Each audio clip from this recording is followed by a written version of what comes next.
tertipu oleh urusan-urusan dunia. Kadang-kadang banyak orang mengatakan, nah pesantren itu nggak ada harapan ke depannya. Dan kalau sudah hafal Qurannya, rizkinya datang. Coba lihat, yang hafal Quran Musa, yang haji bapak ibunya. Yang hafal Quran Ahmad dan Kamil. Yang keliling dunia siapa? Ibunya ikut, temannya ikut, murabinya ikut.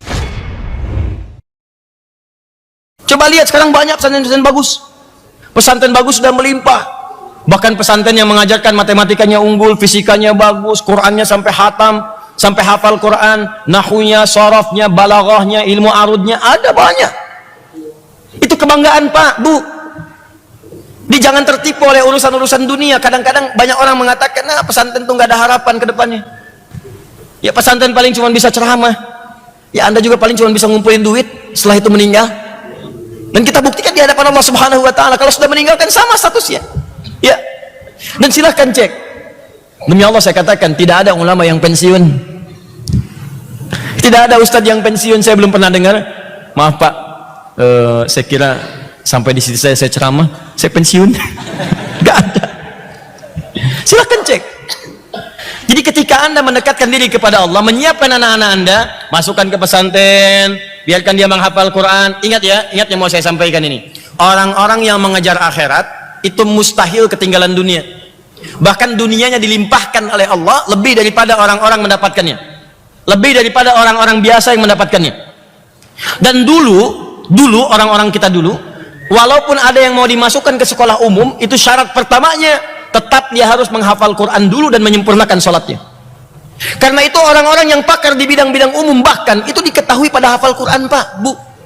Dan cepat begitu hafal Quran, semua cabang ilmu yang lain terbuka dengan mudah. Silahkan Anda lihat ulama-ulama dulu. Ya, Bapak Ibu kalau mengaji ada kitab Bidayatul Mujtahid. Ya, Bidayatul Mujtahid fi Nihayatil Muqtasid, karangan Ibnu Rusdi. Ini kitab Bidayatul Mujtahid yang berbicara tentang fikih muqaran, perbandingan pendapat para ulama tentang hukum-hukum sesuatu. Siapa yang nulis? Yang nulis dokter Pak, dokter muslim, dokter penghafal Quran, dokter ngapalin hadis, belajar kedokteran, pakar di bidangnya. Itu dokter bedah Pak, pakar di bidangnya. Dokter bedah nulis kitab fikih, Anda bayangkan. Jadi kalau sudah hafal Quran, sudah paham hadis, mau dibawa kemanapun gampang. Ibnu Sina misalnya, itu kan penghafal Quran, 7 tahun hafal Quran, menghafal hadis. Begitu sudah sempurna hafalannya, sholatnya sudah bagus, belajar kedokteran 16 tahun, otodidak belajar kedokteran, sampai jadi puncaknya, sampai jadi bapak kedokteran. Menuliskan kitab-kitab, ada Asy-Syifa, ada Al-Qanun fit Tibb, dan seterusnya. Al-Kindi, Al-Ghazali, Al-Khawarizmi, Al-Farabi, ya Al-Battani, Jabir Ibnu Hayyan, Ibnu Firnas, itu para penghafal Quran, menemukan prototipe pesawat terbang, menemukan atom, menemukan ini, menemukan itu. Quran dulu Pak, Bu. Jadi jangan, tidak ada aibnya anak Anda silahkan sekolah jadi ahli fisika yang hafal Quran, ahli kimia yang hafal Quran, ahli biologi yang hafal Quran, kan indah. Begitu jadi dokter praktek, oh hafal Quran luar biasa. Bapak kenapa? Pusing. Apa yang dirasakan saat pusing? Itu Dok, kalau tetangga saya beli motor baru, saya pusing. Kalau dia beli mobil baru, saya pusing. Ah, begitu. Ini Pak resepnya. Quran surat sekian, ayat sekian. Quran surat sekian, ayat sekian. Hadis riwayat At-Tirmidzi, nomor hadis sekian. Nih Pak, silakan. Cari di apotek kitab itu. Ah, itulah. Kalau sudah seperti itu, maka jadi dokter yang khairul bariyah. Jadi insinyur yang khairul bariyah. Ya? Jadi diplomat yang khairul bariyah. Diplomat dulu yang hafal Quran banyak. Kiai Haji Agus Salim menghafal Quran, ahli tafsir, ya, memahami hadis pula. Silahkan, jadi bukan aib. Tidak harus kemudian dijadikan dikotomi. Orang-orang menghafal Quran cuma pesantren aja, SMA tidak. Sekarang ya saya kasih tahu. Saya baru dari Sydney dan Melbourne beberapa waktu yang lalu. Sekarang di Melbourne, bahkan di Sydney, itu sekolah Islam kalau nggak ada hafalan Qurannya nggak laku Pak. Nggak laku. Sekarang ada hafalan Quran. Di ketinggalan gitu kalau kita nggak mulai lagi. Ini kelihatan nih, ya, kelihatan tanda-tandanya nih. Orang-orang Islam ingin kembali kepada nilai-nilai yang baik yang pernah diraih oleh orang-orang yang telah dulu. Ayo. Jadi itu disiapkan anak antum, dan jangan takut Pak. Demi Allah saya katakan, jangan takut. Orang-orang yang menyiapkan anaknya untuk dekat dengan Allah, bahkan langsung ada keterangan dalam Al-Quran, rizkinya langsung Allah jamin. Bukan orang tuanya yang capek menyiapkannya, rizkinya. Di awal aja penuh kesungguhan. Kadang-kadang tega nggak ya dimasukin pesantren? Bukan tega nggak tega, dekatkan dengan Allah. Mau dekat nggak? Siapin. Kalau sudah seperti itu, jangan takut Pak, demi Allah, jangan takut. Buka Quran surah 3 ayat 37. Ya, Imran Hannah punya anak. Saat dalam kandungan sudah diniatkan, anak saya yang satu ini saya siapkan jadi anak yang sangat dekat dengan Allah. Ya, idz qalat imra'atu Imran rabbi inni nadzartu laka ma fi batni muharrara fataqabbal minni. Quran surah 3 ayat 35, paling kiri pertengahan.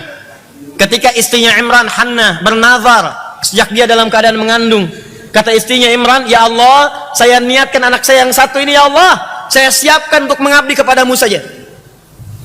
Maksudnya mendekat kepada Allah. Saya ingin anak saya dekat denganmu, ya Allah, saya siapkan. Begitu keluar ayat 36 lahiran, falamma wada'at saqalat rabbi inni wada'tuha untha. Begitu lahir yang lahir perempuan, ya Allah, saya pengennya laki-laki kalau lahir perempuan. Kata Allah, wallahu a'lamu bima wada'at hay Hannah. Allah lebih tahu keistimewaan perempuan dibandingkan laki-laki. Laki-laki punya keistimewaan, perempuan pun punya keistimewaan. Ya, jadi ini statement dalam Al-Quran, anak itu prerogatifnya Allah. Kadang-kadang pengen laki-laki keluar perempuan, pengen perempuan lahir laki-laki, pengen cepat jadi lambat, pengen lambat jadi cepat. Ya, jadi cuma keturunan. Tapi kata Allah, di balik itu semua ada nilai-nilai kebaikan yang saya tetapkan untuk kehidupan keluarga engkau. Cuma pesannya bagi kita, jangankan laki-laki, perempuan pun kalau mau disiapkan dekat dengan Allah bisa. Silahkan cek sahabiah, ulama-ulama perempuan. Sayyidah Aisyah sepeninggal Nabi, beliau mengajar, ahli hadis, ahli Quran, menerangkan makna-makna hadis. Sayyidah Aisyah. Silahkan Bu, maaf ya, ulama itu jangan dibatasi oleh laki-laki saja, perempuan juga boleh, silahkan. Sekarang ahli fikih di Indonesia yang pakar fikih perbandingan agama perempuan. Namanya Profesor Dr. Khuzaimah Tahidoyangbo, alumni Al-Azhar. Yang saat di Al-Azhar sampai doktor itu cuma 3 tempat dikenali oleh beliau, 3 tempat saja.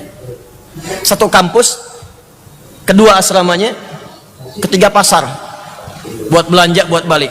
Selama tinggal di sana nggak pernah kenal piramid, nggak pernah kenal sphinx dan sebagainya. Dapat jodohnya ahli usul fikih, alumni Saudi. Ketemu persis di situ. Ya.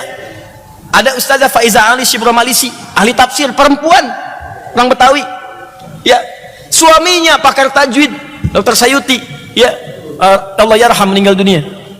Ya, ada lagi Profesor Nabila. Ya, Nabila Lubis, ahli bahasa, perempuan. Anaknya perempuan, Profesor Amani Lubis. Ya, Profesor Amani sekarang rektor UIN Jakarta.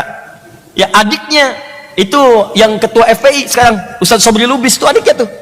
Itu anaknya Ustazah Nabila, perempuan Bu. Ya, ada dulu Profesor Tuti Alawiyah, Allah yarham. Ya, Profesor Zakia Darajat, ya, itu perempuan, boleh silahkan. Bukankah Maryam perempuan? Begitu lahir diberi nama dengan Maryam, apa yang terjadi? Perhatikan nih, ibu menyiapkan anaknya dekat dengan Allah. Kalau ingin dekat dengan Allah, siapkan cari orang-orang baik yang bisa membimbing. Makanya Imran dengan Hannah sepakat yang paling soleh, yang bisa mendekatkan anak saya dengan Allah cuma Zakaria. Zakaria Nabi, orang paling soleh, orang paling baik. Ini pesan dalam Al-Quran. Kalau anak anda ingin dekat dengan Allah, ingin jadi ulama, ingin jadi penghafal Quran, maka cari bukan hanya guru yang pintar, tapi guru yang soleh dekat dengan Allah Subhanahu Wa Taala. Guru yang pintar banyak, tapi guru yang soleh tidak banyak. Yang pintar banyak, tapi yang soleh tidak banyak. Betapa banyak guru-guru yang ngajar di sekolah Islam. Silahkan cek. Masjidnya ada, tapi ketika waktu sholat gak pada sholat ke masjid, kan persoalan. Ya, jadi cari yang saleh, Zakaria saleh, kemudian carikan tempat yang baik. Ya, konteksnya dalam Al-Quran disebutkan mihrab. Contoh, mihrab itu tempat khusus yang mendekatkan seseorang dengan Allah. Kalau konteksnya sekarang sekolah, cari sekolah-sekolah yang mendekatkan anak-anak dengan Allah. Di situ dia belajar Qurannya, hadisnya, sholatnya, fisika dia belajar, matematika belajar, biologi belajar, macam-macam belajar. Silahkan. Banyak pesantren. Saya dulu di pesantren Pak, Bu, kalau ditanya Ustadz sekolah di mana dulu, saya bilang pesantren 59. Masuk jam 5, keluar jam 9 malam. Ya, kadang-kadang udah pakai seragam, jam 2 udah mandi, keluar siap-siap. Jam 5 masuk kelas pakai seragam, pakai sepatu. Kalau pakai sendal gak bisa masuk, keluar. Belajar apa? Ada yang fisika, matematika, biologi, ada yang nahwu, ada yang sorof, ada yang balaghah. 6 tahun Anda bayangkan. Masuk jam 5, keluar jam 9. Ya, paling jelek-jelek jadinya ya seperti ini. Ya, sekurang-kurangnya gitu kan. Ya. Pasti ada yang didapatkan. Ya, banyak pesantren-pesantren bagus sekarang, silahkan cek. Ada yang di Bogor, ada yang di Garut, ada yang di Bandung, ada yang di Bekasi, ya, ada yang di Kalimantan, ada yang di Sulawesi. Silahkan, dapatkan itu semua. Nah, kalau Anda sudah siapkan, tempatnya ada, gurunya ada, maka apa yang terjadi? Perhatikan ayat 37-nya. Ayat 37-nya saya lambatkan. Fataqabbalaha rabbuha biqabulin hasanin wa ambataha nabatan hasana. Karena Imran dengan Hannah berikhtiar untuk anaknya supaya jadi alimah, dekat dengan Allah, dicari guru yang baik, dicari tempat yang baik, maka diterimalah oleh Allah ikhtiar kedua orang tua itu. Begitu diterima ikhtiarnya, wa ambataha nabatan hasana, maka Allah merawat anak itu sampai dengan dia tumbuh. Jadi Allah mencukupkan semuanya untuk kebutuhan anak itu. Bukan orang tuanya yang capek, Allah yang memberikan dengan penuh kemudahan. Wa kafalaha Zakaria, walaupun dirawat oleh Nabi Zakaria, kullama dakhala 'alaiha Zakaria al-mihrab wajada 'indaha rizqa. Ini anak Maryam yang merawat Nabi Zakaria, yang ngantar makanan, ngantar minuman, ngantar pakaian Nabi Zakaria, tempatnya di mihrab. Tapi anehnya, ini levelnya Nabi loh Pak. Maryam bukan Nabi, Maryam bukan Nabi, ingat Bu ya, Maryam bukan Nabi, Nabi Zakaria Nabi. Nabi Zakaria mengantarkan kebutuhan Maryam, pakaiannya, makanannya, segalanya. Setiap diantarkan ke mihrabnya, sudah didapatkan di dalamnya apa yang diperlukan oleh Maryam. Wajada 'indaha rizqa. Bawa pakaian, ada pakaian. Bawa makanan, ada makanan. Bawa buah-buahan, ada buah-buahan. Sampai nanya, ya Maryamu anna laki hadza, Maryam dari mana semua ini?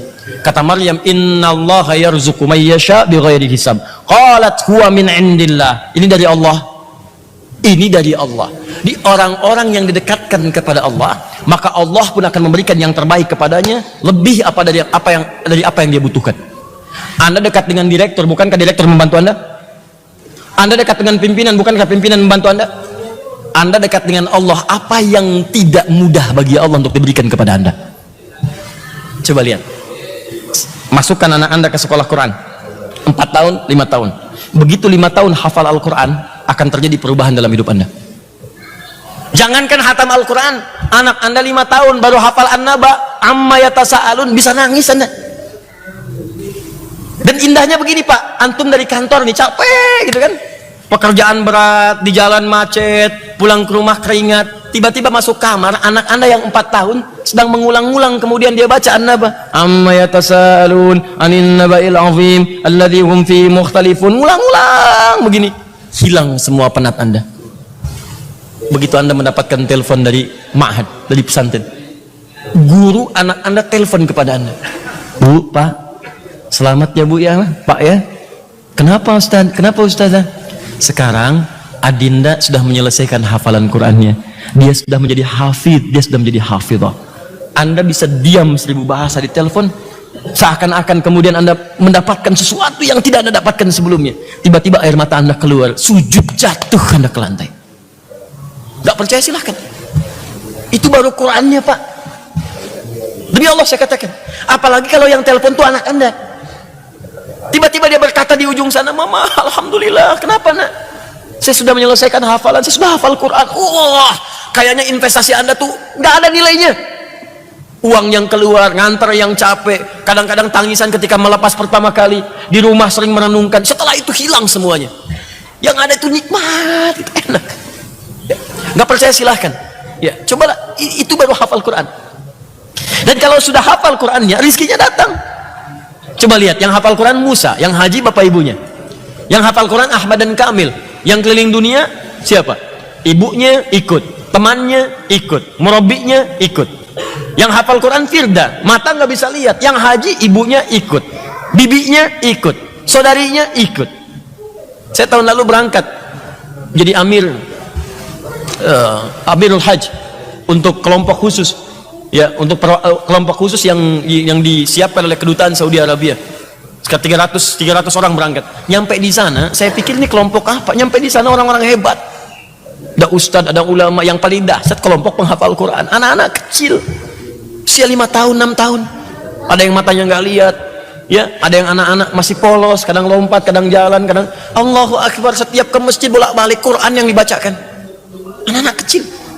Tapi bukan itu saja yang paling penting. Yang penting itu anaknya berangkat, bapaknya ikut, ibunya ikut, temannya ikut, kerabatnya ikut. Ada yang satu hafal Quran, yang ikut tuh sampai 10 orang.